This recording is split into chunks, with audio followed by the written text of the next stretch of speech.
설교 제목 지금도 임마누엘이다. 우리 마태복음 1장 18절부터 25절 말씀. 우리 한 절씩 읽어보십시다. 예수 그리스도의 나심은 이러하니라.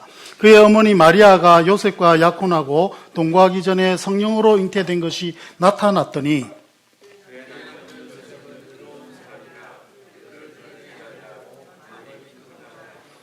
이 일을 생각할 때에 주의 사자가 현명하여 다윗의 자손 요셉아, 내 아내 마리아 데려오기를 무서워하지 말라.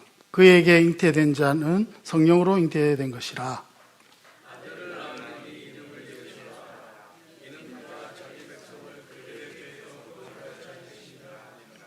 이 모든 일이 된 것은 주께서 선지자로 하신 말씀을 이루려 하심이니 이르시되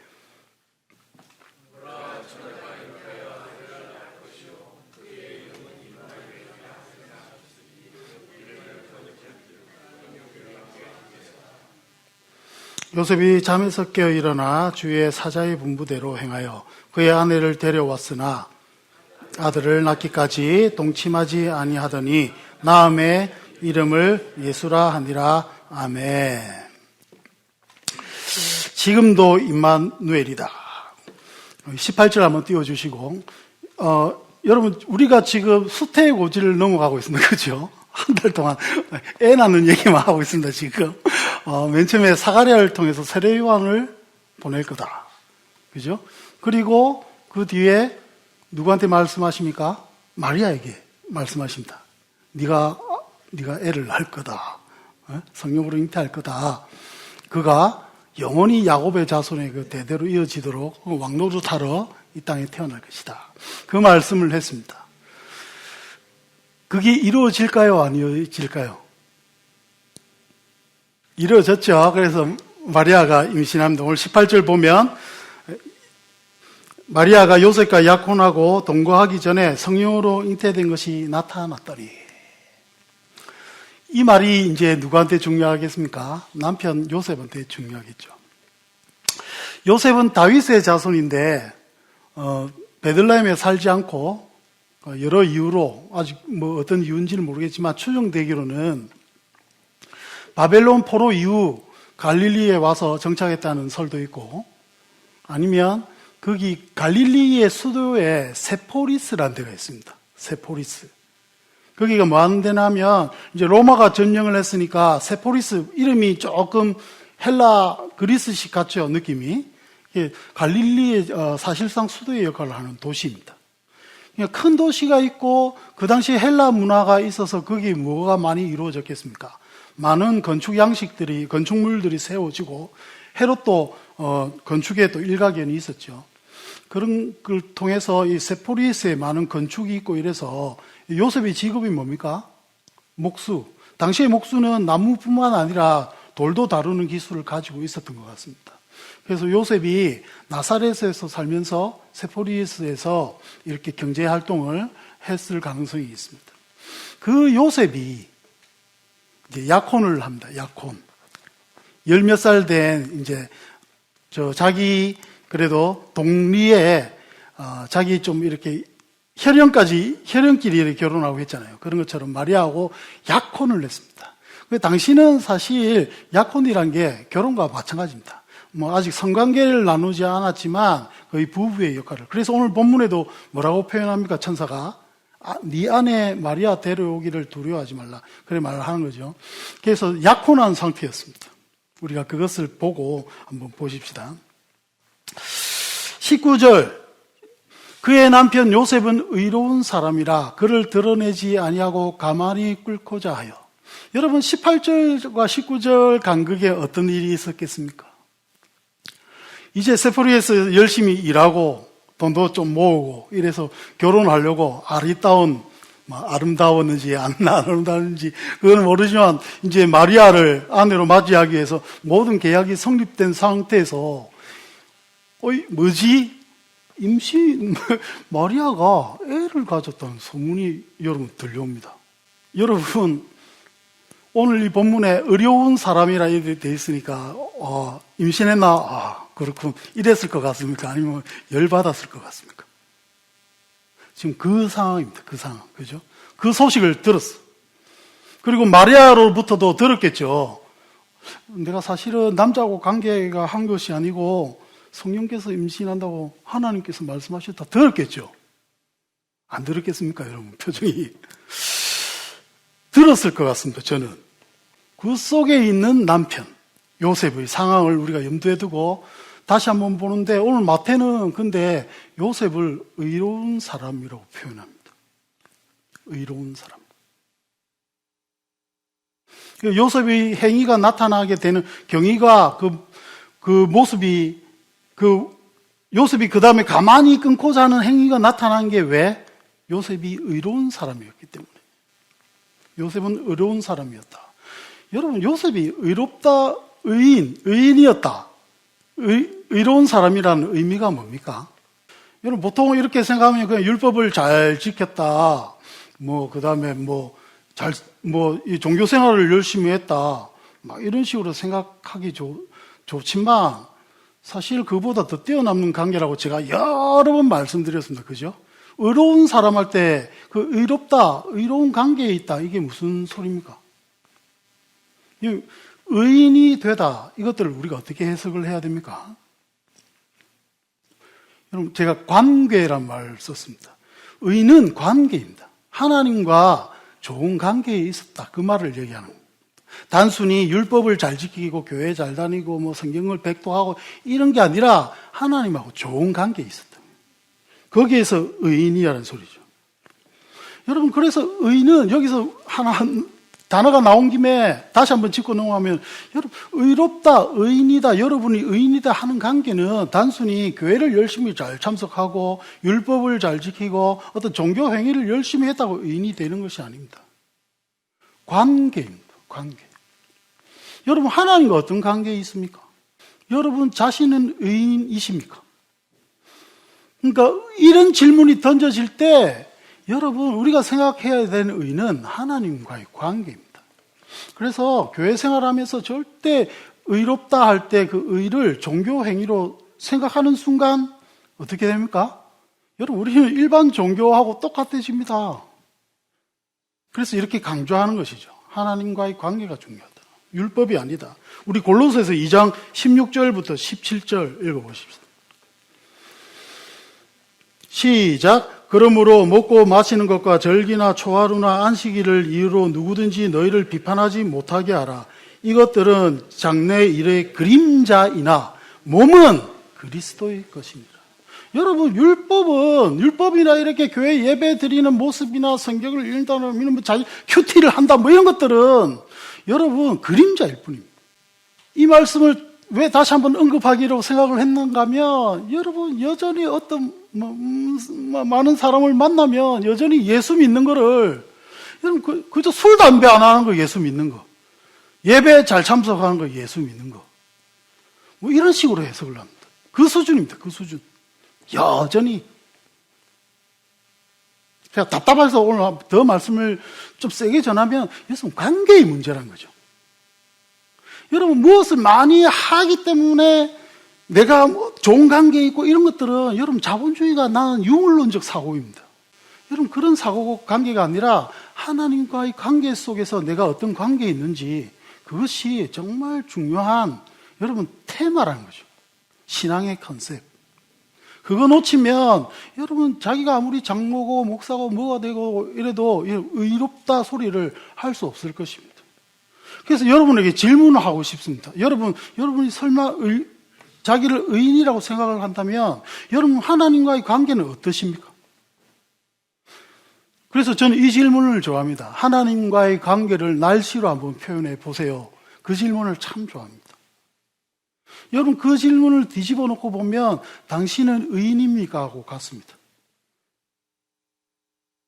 여러분, 그러니까 의 얘기만 나오면 예전에는 율법을 잘 지키고 이렇게 생각했을지라도 오늘 이 순간 이후부터는 하나님과의 관계를 떠올려 보시기 바랍니다. 그래서 19절은 그러면 다른 해석이 되는 거죠. 요셉은 의로운 사람이라. 요셉은 하나님과 관계가 좋은 사람이었다. 이것을 지금 마태는 얘기하고 있는 겁니다.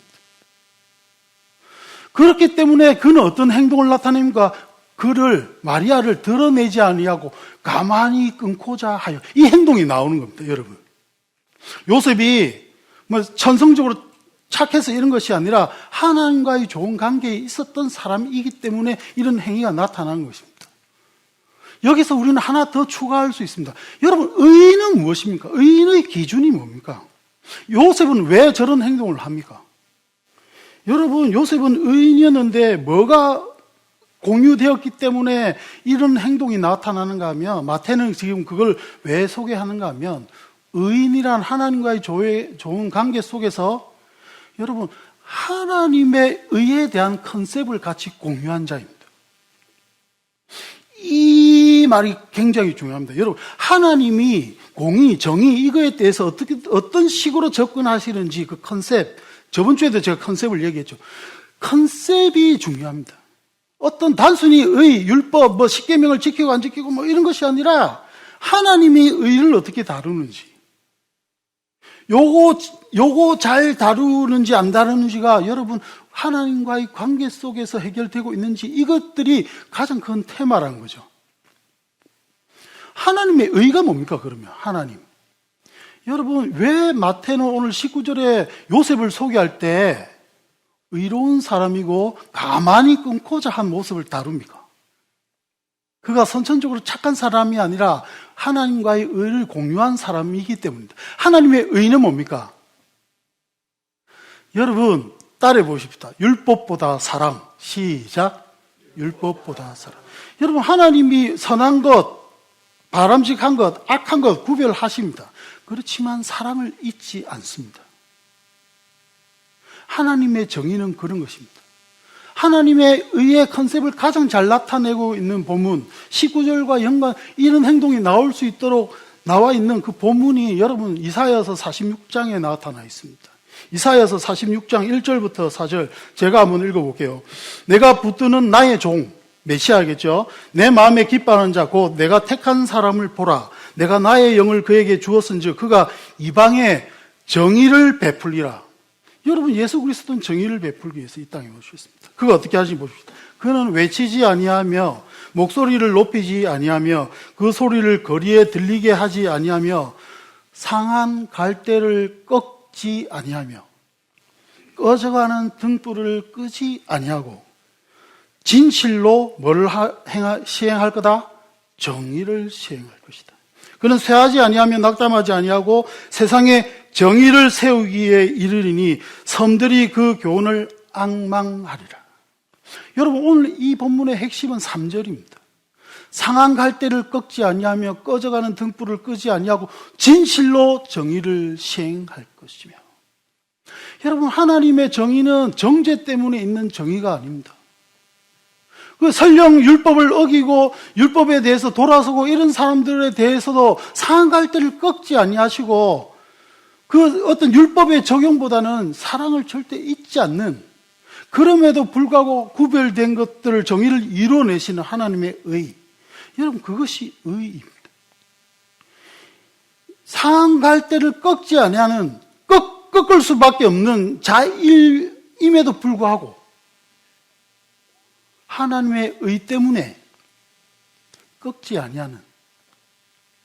여러분, 여기에 나타난 예수 그리스도의 메시아의 정의에 대한 컨셉, 하나님의 의에 대한 컨셉이 여러분 요셉에게 공유되었기 때문에 요셉이 어떻게 합니까? 여러분, 마리아 그냥 저 고발해서 돌멩이로 죽일 수도 있었습니다. 이혼하고 끝내려고 하는 장면이 비록 나오지만 여러분, 그 당시 이 장면은 여러분 간음입니다. 지금 간음이 일어난 상태입니다. 요셉으로 볼 때는. 여러분, 이 본문을 보고 어쩌면 뭐 저의 추측이지만 하나님이 요셉을 메시아의 통로로 사용하신 이유가 저는 여기 있다고 생각을 합니다. 그는 의로운 사람이었습니다. 만약에 성격이 저처럼 불같고 막 정죄하기 좋아하고 사람 구별하기 좋아하고 이런 사람이었으면 여러분 오늘 이 19절은 있을 수가 없었겠죠. 19절 다시 한번 띄워주십시오. 19절. 그를 드러내지 아니하고 가만히 끊고자 해요. 조용히 마리아를 보호하려고 하는 그 마음이 여러분 읽히십니까? 이것이 여러분 방금 말씀드린 하나님의 의입니다. 그래서 요셉은 하나님의 의를 공유한 자입니다. 그럼 여기서 우리도 적용을 할 수 있겠죠. 여러분, 오늘 이 하나님의 의에 대한 컨셉을 우리 오시마교회도 놓치지 않았으면 좋겠습니다. 우리가 하나님의 율법을 지켜야 합니다. 그죠? 정의롭게 서야 되고, 바르게 함으로써 정의로 접근해야 되지만, 여러분, 이것이 다른 사람을 정죄하거나, 막, 어떻게 비판하거나 이런 것이 아니라, 어떻게? 그 연약함을 감싸줄 줄 아는 마음을 절대 잊어버리면 안 되는 것이죠. 요셉은 의로운 사람이라. 여러분, 마태가 하늘에서 여러분을 표현할 때도 누구는 의로운 사람이다 표현할 수 있도록 여러분, 우리가 하나님의 의에 맞는 컨셉으로 신앙생활을 하고 우리가 교회를 세워나가고 그런 교회를 만들어 나가는 저와 여러분 되었으면 좋겠습니다. 우리가 이 하나님의 의에 대한 컨셉을 놓치지 마십시다. 율법보다 사랑이다. 사랑을 잊으면 안 되겠다. 20절 보십시오. 20절. 여러분 여기까지 보니까 20절 읽고 갈까요? 시작. 이 일을 생각할 때에 주의 사자가 현몽하여 이르되 요셉아 내 아내 마리아 데려오기를 무서워하지 말라. 그에게 잉태된 자는 성령으로 잉태된 것이라. 여러분 저런 행동을 하는 거 보니까 요셉이 정말 착한 것 같죠? 착하긴 착하지만 마음은 어땠을까? 마음을. 여러분 이 일을 생각할 때에 심사숙고했을 때에 많은 고민 중에 있을 때 이런 의미도 있지만 여러분 한 가지 더 의미가 있습니다. 매우 화났다는 의미가 있습니다. 매우 화났다는 의미가 있습니다.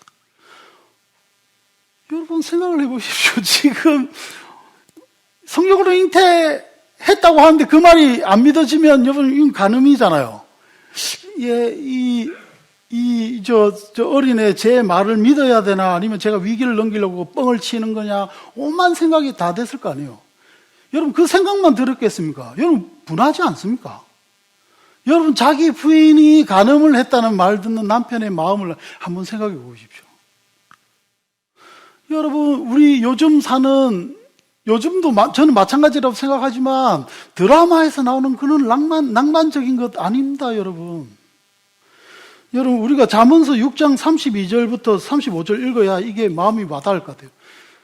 제가 읽어볼게요. 여인과 간음하는 자는 무지한 자라.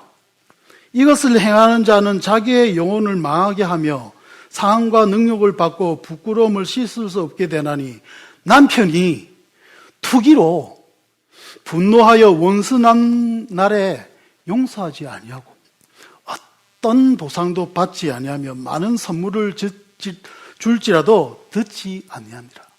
여러분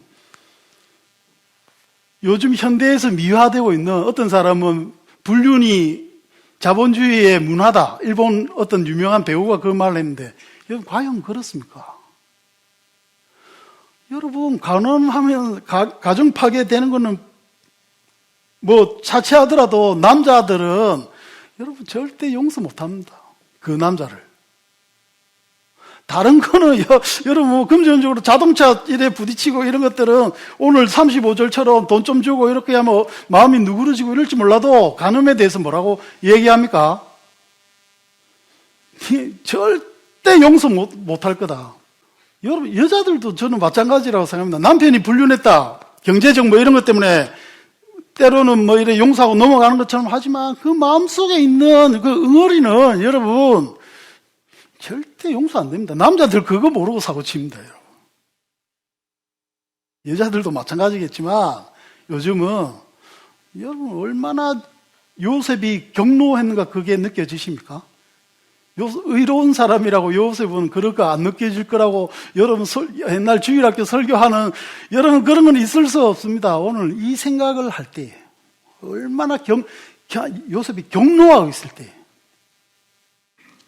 아무리 생각해도 말로만 하나님한 성령이 잉태할 때도 뻥인 것 같아요. 내 지금 그래도 마음속에 이만큼의 이건 남아서 내가 비록 용서는 하지만 이혼해야 될 것 같다. 이혼장 보내기 직전에 누가? 하나님이 개입하십니다. 요셉의 그 마음도 아시고, 그래서 여러분 주의 사자가 세 번째 출연합니다. 세 번째. 누가복음에서는 사가랴와 마리아를 다루셨다면 오늘 여러분 남자를 다루시는 이 주의 사자가 꿈에 나타납니다. 하나님이 이제 개입하시는 거죠. 어떻게 개입하시는가 보십시다. 주의 사자가 뭘 전합니까? 다윗의 자손 요셉아. 다윗의 자손 요셉아. 맨 처음에 너의 정체성을 확인합니다. 요셉아, 이 일이 일어난 것은 네가 다윗의 자손이기 때문이다. 주의를 환기시키죠. 다윗의 자손으로부터 메시아가 온다는 것들은 여러분 요셉이 익히 알았을 것입니다. 자기가 다윗의 자손이기 때문에. 그래서 다윗의 자손 요셉아, 이 말 딱 들었을 때 요셉이 맞다. 나 다윗의 자손이지. 여러분 이렇게 생각할 수도 있겠죠. 주의 사자가 얘기를 합니다.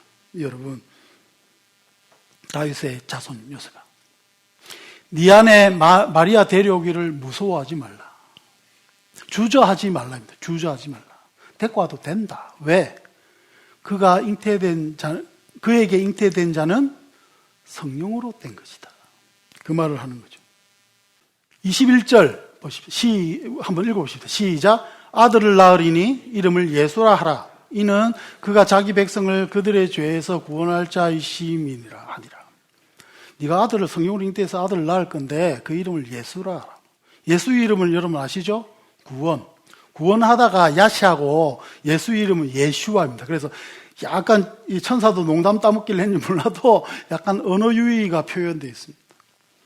하여튼 근데 예수라는 흔한 이름이 있습니다. 지금도 멕시칸 애들 이름 중에 예수라는 이름 많잖아요. 그 당시도 많이 했습니다. 그리고 얘기하기를 그가 자기 백성을 그들의 죄에서 구원할 자일 거다. 여러분 근데 여기서 이상하지 않습니까? 이상한 점을 발견하신 분, 구원자가 올 건데 여러분 구원자가 올 거라고 얘기했습니다. 그럼 이 본문을 듣는 유대인들은 뭐라 생각하죠? 구원자가 올 거다. 그런데 여기서 여러분 자기가 생각했던 구원자가 아닙니다. 우리는 볼로 성경 쭉쭉 읽어 넘어가면서 넘어갈 수 있지만 여러분 여기서 이상한 부분이 있습니다. 한번 찾아보십시오. 어느 부분이 이상합니까? 여러분 자기 백성들을 그들의 죄에서, 여러분 이 구절이 오늘 이 마태복음의 주 대상이 누구라 했죠? 유대인이라 그랬죠. 유대인에 대한 또 다른 디스가 나옵니다. 족보를 통해서 유대인을 조금 디스하는 장면을 우리가 보았다, 그죠? 여기에서도 디스가 나옵니다. 왜? 여러분 사실은 이 본문이 유대인들 입장에서는 이렇게 돼야 됩니다. 아들을 낳으리니 이름을 예수하라. 이는 그가 자기 백성을 로마의 압제나 로마인들이 그 무식한 로마인들이 지은 그들의 범죄 때문에 피해받는 우리 자기 백성을 구원할 자일 거다. 이렇게 돼야 됩니다. 그런데 지금 본문은 뭐라고 얘기합니까? 자기 백성을 누구의 죄? 자신들의 죄. 유대인들 너희들의 죄를 구원할 자로 메시아가 올 거다. 그 얘기하고 있습니다. 사람들은 지금 이 자기 백성, 나는 자기 백성이야. 근데 로마를 물리치고 그 당시 인간 같지도 않은 이방인들을 다 죽여버리고 이렇게 할 메시아가 구원할 자가 예수일 거다 이거를 바라는 사람들한테 꿈 깨라. 맨 처음에 하는 얘기들은 자기 백성, 그러니까 너희들의 죄에서 구원할 메시아가 올 것이다를 얘기하고 있습니다. 여러분, 하나님의 제일 먼저의 타겟은 자기 백성들의 누구의 죄? 그들의 죄. 여러분, 이걸 오늘날 우리에게 돌리면 어떻습니까? 여러분, 예수 그리스도가 메시아로 우리와 함께 있는 것은 자기 백성인 우리의 죄를 위해서 지금 먼저 있는 것입니다. 여러분들이 예배하시면서 만나시는 지금 예수 그리스도는 바로 여러분들의 죄, 나의 죄. 여러분 그거 해결하시는 메시아로 이 자리에 있습니다. 우리는 요래 보호하고 언젠가는 예수님이 오셔서 나머지 싹쓸이하고 왜 우리 같이 막노릇. 여러분 그 얘기하기 전에 맨 처음에 중요한 것은 여러분 바로 우리의 죄를 담당하실 메시아로 그분은 오셨다는 사실입니다. 그래서 여러분 나의 죄로 인하여 나의 죄를 위해 나의 죄를 어떻게든 해결하기 위해 자기 백성인 그들의 죄를 어떻게든 해결하기 위해 메시아로 오신 분을 믿는 것이 우리의 신앙의 근간입니다. 이거 놓치면 여러분 다른 사람 죄 정죄하고 다른 사람 뭐 하기에 바쁩니다. 여러분 그 할 시간에 자기를 먼저 돌아봐야 합니다. 왜? 예수 그리스도는 나의 죄 때문에 이 땅에 오셨기 때문이죠. 이 죄는 뭡니까? 단순히 범죄가 아닙니다. 여러분들이 무의식 중에라도 죄 지을 수밖에 없게 끌려다니는 그런 것들. 여러분도 모르게 종인지도 모르고 종로를 타는 그 세상으로 가는 길로 나도 모르게 가지는 그 길. 그런 죄의 문제들. 끊임없이 일어나는 마음속에 하나님 보실 때 더러운 그 죄. 여러분의 삶을 망가뜨리는 그 죄. 나의 삶을 망가뜨리는 그 죄. 여러분, 그것 때문에 예수 그리스도는 이 땅에 오셨습니다. 여러분, 이 말씀을 먼저 우리가 받으십시다. 여러분, 예수 그리스도는 다른 사람이 아니라 바로 여러분 한 사람 한 사람 그 죄를 위하여, 죄를 해결하기 위하여 이 땅에 오셨습니다. 메시아를 그렇게 소개한 다음에 22절, 이 모든 일이 된 것은 주께서 선지자로 하신 말씀을 이루려 하심이라 이르시되. 여러분, 선지자로 오셨다는 이 말씀이 마태에서 계속 강조하는 이유가 유대인들이 그 말씀대로 오실 그 메시아를 기대하고 있었기 때문에 말씀으로 증명해내는 거죠. 그래서 오늘 이 말씀 있는 것도 요셉이 하나님께서 하시는 말씀, 하나님의 그 예언의 성취로 이루어지고 있음을 천사가 요셉에게 가르쳐 주기 위해서 이 말씀을 하는 거죠. 그래서 이사야서 7장 14절 말씀을 인용합니다. 뭡니까? 보라, 23절. 보라, 처녀가 잉태하여 아들을 낳을 것이요. 마리아가 처녀인데 얘가 잉태할 것이다. 이게 팍 와닿았겠죠. 요셉에게도. 그의 이름은 임마누엘이라 하리라 하셨으니 이를 번역한 즉 하나님이 우리와 함께 계시다 함이라. 여러분, 23절은 여러분이 혹시 빨간 펜이 있다면 동그라미 치놓을 그런 부분입니다. 우리는 너무 익숙하지만 사실은 여러분 23절은 너무나 중요한 구절입니다. 여러분, 왜? 우리가 믿는 신의 근간, 신이 누구인가를 얘기할 때 틀림없이 등장해야 되는 그 신의 근간, 그리고 그 당시 신관을 바꿔놓을 수밖에 없는 신에 대한 소개, 신에 대한 개념의 체인지. 여러분, 이 장면이 표현되는 것이 23절이기 때문입니다. 그게 뭐죠? 임마누엘입니다. 임마누엘. 하나님이 우리와 함께 계시다. 엘은 하나님. 엘로힘 뭐 이런 거 많이 들어봤죠? 엘샤다이. 엘은 하나님을 의미합니다. 임마누가 우리와 함께 계시다겠죠. 여러분, 하나님은 우리와 함께 계십니다. 너무 당연해서 왜 이런 소리를 했는가 하지만 여러분, 그 당시에는 하나님이 우리와 함께 계시다 이런 것들보다는 다른 하나님이 강조되던 시기였습니다. 여러분, 그리고 이 임마누엘은 지금 마태복음 첫 장에 나오지만 끝장에도 나옵니다. 그만큼 마태복음에서 계속 신에 대해서 소개할 때 놓치지 않는 개념이 여러분 임마누엘입니다. 우리와 함께 계신 하나님. 마태복음 28장 20절 읽어보십시다. 마태복음 28장 20절 시작. 내가 너에게 분부한 모든 것을 가르쳐 지키게 하라. 볼지어다 내가 세상 끝날까지 너희와 항상 함께 있으리라 하시니라. 지금도 임마누엘이십니다. 그분은 임마누엘. 여러분, 그래서 임마누엘이 왜 중요합니까? 임마누엘이 왜 중요합니까? 어렸을 때부터 신앙생활에서 당연스럽게 생각하기 쉽지만, 여러분, 신을 우리가 사랑하고 신을 신앙한다. 그리고 기독교의 신에 대해서 내가 섬긴다. 이거 할 때는 여러분 두 가지가 강조돼야 됩니다. 이거 절대 놓치시면 안 됩니다. 기존에 있었던 신의 관념은 뭡니까? 신학적으로 표현해 볼게요. 초월성. 초월성은 뭡니까?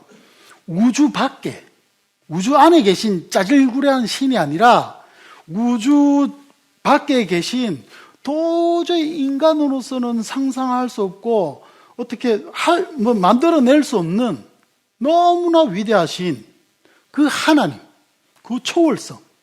여러분, 그 하나님을 믿는 것이죠. 하나님은 천지를 창조했을 뿐만 아니라 우주를 지배하시고 우주가 몇 개 있는지도 모르겠지만 요즘 우주를 능가하시는 그 만물의 근원 되신 하나님, 상상조차 안 되는 그 하나님을 여러분 우리가 믿는 것이죠. 그리고 구약의 하나님이 많이 표현되는 것이 전능하신 하나님, 이런 식의 표현은 뭡니까? 이 하나님의 초월성을 나타내는 것이죠. 하나님의 초월성이 깊어지면 깊어질수록 우리가 어떤 태도가 나옵니까? 제가 많이 말씀드리는 거, 거룩한 떨림. 여러분, 하나님을 두려워하게 됩니다. 하나님의 초월성에 대해서 느끼지 못하고 묵상하지 못하고 알지 못하고 이러면 여러분 지나가는 어떤 개처럼 취급할 수 있습니다. 하나님의 위대하심을 놓치면. 그죠? 예배할 때도 마찬가지입니다. 여러분, 우리가 그 초월하신 하나님, 그 위대하신 하나님, 말로 도저히 표현하지 못하는 하나님, 그 하나님께 예배함이 여러분 초월하신 하나님을 예배함이겠죠. 하나님을 두려워함으로 예배하는 것입니다. 여러분, 그 하나님이 어떻게 한다? 임마누엘, 내재하신다. 여러분 별로 안 믿어지십니까?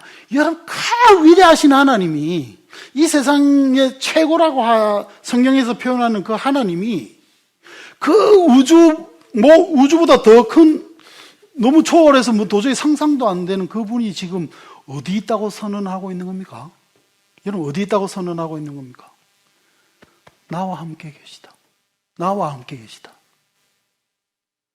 그래서 우리의 예배는 여러분, 하나님을 초월하는 그 하나님의 아주 위대하심을 찬양하고 예배하기도 하지만 또한 뭡니까? 나와 함께 계시는 이 미물인 이 피조물과 같이 계신 하나님, 그 위대하신 하나님이 나와 함께 계시다. 요셉이 지금 하나님에 대해서 그거 알고 있는 겁니다. 그 위대하신 하나님이, 내가 그 하나님에 대해서 그 위대하심을 매번 노력하고 그 크신 하나님이 지금 누구와 함께 있다? 요셉, 너와 함께 있다. 그리고 그는 앞으로도 육체로 이 땅에 오셔서 누구랑? 비천한 자들과 이 세상에서 알아주지 못하는 그 많은 사람들 속에 뭐 하실 것이다? 임마누엘 하실 것이다. 그 하나님이 마태복음 28장에 가면 어떻게 됩니까? 그 하나님이 여전히 너희의 하나님으로 세상 끝날까지 어떻게? 너희와 항상 함께 있을 것이다. 그 말을 마지막으로 마태는 복음서를 닫습니다. 여러분, 임마누엘에 대한 의미는 뭡니까? 단순히 그래 내 마음속 깊은 곳에 계셔, 좀 이렇게 듣고 그래 기도하고 이런 걸 얘기합니까? 여러분, 아닙니다. 이거보다 더 큰 개념입니다. 여러분, 그 위대하시고 초월자이신 그 신이 나와 함께 계셔서 임마누엘을 하신다는 의미는 나와 같이 울고, 나와 같이 웃고, 나와 같이 인생을 살아나가겠다는 의미이십니다. 여러분, 그래서 임마누엘의 하나님은 여러분의 고통 속에 같이 계십니다. 여러분 슬픔 속에 같이 계십니다. 여러분 죄지어서 헤매고 막 마음이 힘들고 할 때 그곳에 같이 계십니다. 내가 너와 함께 있을 거야. 네가 기뻐하는 중에 나도 같이 기뻐할 거야. 여러분 신이란 존재가 나와 함께 같이 뒹굴고 엎어지고 노리고 식구처럼 그래 살 거야 하는 그런 신을 우리가 믿는 게 여러분 우리의 신앙입니다. 말씀을 맺을까 합니다, 여러분. 그래서 중요한 건 오늘 설교에서 중요한 것은 두 개겠죠. 하나는 의의 컨셉. 하나님의 의의 컨셉대로 신앙생활함. 그렇지만 그 생활을 하기 위한 의로움, 그것들을 의롭게 하실 수 있는 그 크신 하나님의 이름 뭐다? 임마누엘. 너와 함께 계신 하나님입니다. 그러면 여러분이 믿는 신이 임마누엘이라 한다면 여러분과 여러분의 삶은 여러분의 삶 속에 이 임마누엘은 어떤 의미를 가집니까? 여기서부터는 실제입니다. 몇 가지 질문을 해볼까요? 여러분, 하나님을 가까이 느끼십니까? 여러분 마음속에. 여러분 예배할 때, 여러분 찬양할 때 하나님을 가까이 느끼십니까? 여러분 여기서 정말 신앙의 종이 한 장의 신앙이 왔다리 갔다리는 경계선입니다. 아무리 예배 많이 참석하고 해서 여러분 출석 도장 찍는 것처럼 그렇게 하는 성경 열심히 읽었으니까 하나님하고 나는 친하고 여러분 이런 술 담배 안 하니까 하나님하고 친하고 여러분 그 신앙을 우리가 넘어가십시다. 결국 그래서 너는 하나님과 어떤 관계인가? 그리고 성경은 임마누엘이라고 한다. 여러분 임마누엘 하나님을 여러분 정말 믿으십니까? 믿어지십니까? 여러분 고민은 거기서부터 시작하십시다. 여러분 가정에서, 여러분 직장에서. 네? 여러분 정말 임마누엘이 여러분의 하나님 되십니까? 여러분 그거 고민해야 됩니다. 지금 다른 고민할 때가 아닙니다. 여러분들 저보다 나이도 많으시잖아요. 여러분 그런 고민하는 게 신앙입니다. 술, 담배 맨날 여러분 어디 가면 목사님 술 해도 되죠. 술, 담배 해도 되죠. 지가 알아서 하면 되지. 나한테 왜? 그보다는 임마누엘 하나님이 저는 안 믿겨집니다. 여러분 이런 고민으로 여러분 얘기하고 이래야죠. 우리가 언제까지 지금까지도 그래요. 마가교회는 장로가 없고 이런 거에 있든 없든 그게 무슨 관계가 있습니까, 여러분? 내가 마가교회 다녀서 하나님과 좋은 관계 있는지, 마가교회를 통해서 하나님과의 좋은 교제를 나누고 있는지, 이게 테마가 돼야 되죠. 그게 찬양의 테마 되죠. 하나님 앞에 열심히 찬양한답시고 손들고 이러는데 하나님이 나와 함께 계시지 않은 것 같아. 이렇게 느껴질 때 있잖아요. 여러분 그거 고민하셔야죠. 오늘 하나님 예배 받아주셨겠지. 집에 갈까? 밥이나 잘 먹고 오늘 김밥이라던데. 여러분 이 수준으로 하는 게 신앙이 아니라는 것이죠. 이번 주 하도 만나는 사람마다 이런 거 하고 하나님 어떤 사람 하나님은 일 시키는 사람은 일도 열심히 해. 그냥 피곤하다고 자기가 일 만들어 놓고. 여러분, 일 많이 하는 게 신앙이 아니라 방금처럼 이런 거 고민하는 게 신앙입니다. 임마누엘 대신 하나님이 왜 나는 안 믿어지는가? 아니면 안 믿어지면 왜 그 감정들이 살아나고 얘기하고 싶어지고 나누어지고 싶고 기도하고 싶어지고 더 예배하고 싶어지고 이런 거 아니고 신학적으로 책 한 권 읽고 와놓고 목사님 설교 좀 들었다 합시고 이런 거 아니라는 소리죠. 다시 한번 마지막 질문하고 마칠게요. 당신이 믿는 신이 임마누엘이라면 당신과 당신의 삶에는 진짜 어떤 의미가 있습니까? 여러분 일주일 동안 숙제.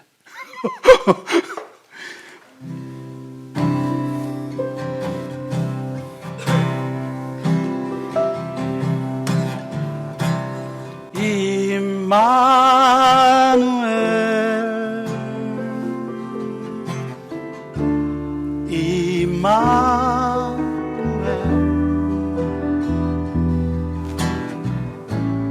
그 이름은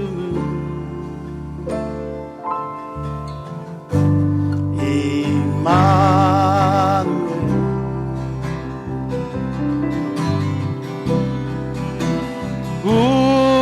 우리와 함께 계신 예수님은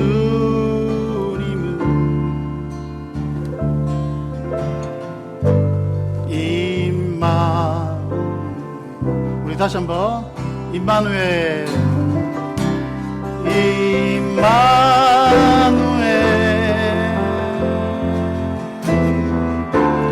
임마누엘.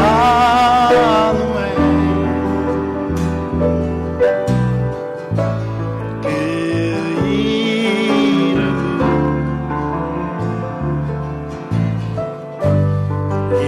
임마누엘.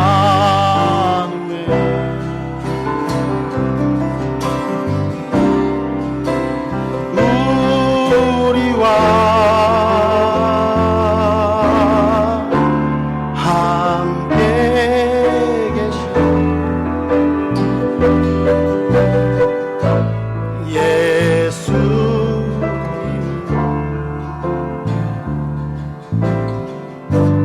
임마누엘. 그리스도 그리스도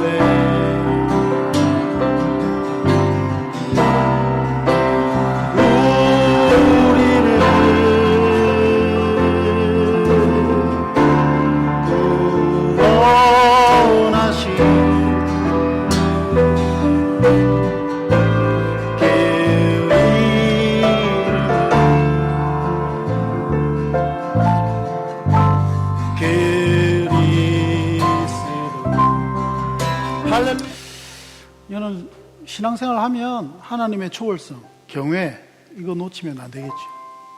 그리고 그 하나님이 내재 임마누엘 되신 바로 그 하나님이 내 하나님, 내 안에 계신 하나님, 나와 함께 계신 하나님입니다. 여러분, 신앙은 이 균형 감각 속에 살아가는 것 같습니다. 그런 삶이 되시길 바라고, 오늘 요셉은 그 주의 사자의 말씀을 감사히 받습니다. 귀하게 받습니다. 그리고 잠에서 깨어 일어나 주의 사자의 분부대로 행하여 그의 아내를 데려왔습니다. 그뿐만 아니라 그는 아들 낳기까지 동침하지 아니하고 아이가 태어남에 그 이름을 예수라고 합니다. 의인인 요셉은 이렇게 하나님께 순종하며 그의 인생을 살아갑니다. 그가 그 이후에 어떤 삶을 살았는지 성경은 얘기하지 않습니다. 그런데 성경은 오늘 우리에게 말합니다. 그는 의인이었다.